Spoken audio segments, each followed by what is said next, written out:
Let me show you how I decorated my sewing binder. I got this binder to keep all of my sewing patterns and designs and mostly graph paper so that I can sketch some new quilting patterns, but I needed to decorate it. So I pulled this pattern out of this quilting book that I had and kind of changed it so that it was a little bit bigger and would fit the dimensions of my binder. And from there, I just cut out a bunch of pieces.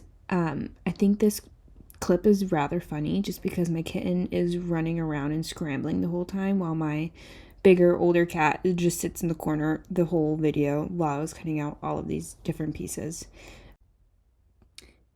Sewing these quilt blocks can be pretty tedious just because you're sewing all these tiny pieces over and over and over again, and then you finish those pieces and then you sew even more smaller pieces, and then you just kind of keep on going, and it almost feels like it's never ending. But I will say, once you start piecing all of the bigger pieces together, then it does get very, very satisfying, and you end up with a beautiful quilt block just like this.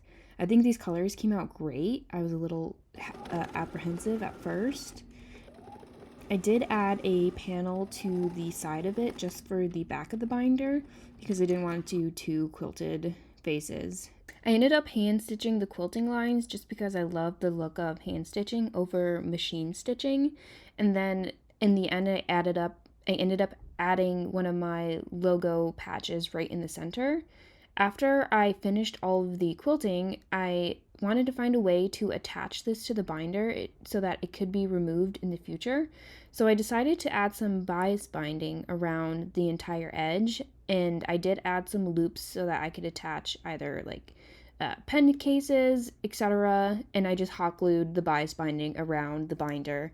I did decide to add some ribbon just to make that seam look a lot nicer because my first glue job was a little bit wonky. So the ribbon really helped to hide all of that.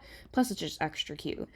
I really love how it came out, and I'm working on making some like project sheets and pattern organization sheets that will be like a downloadable link in my website. So keep tuned for that. Thanks so much for watching. Bye.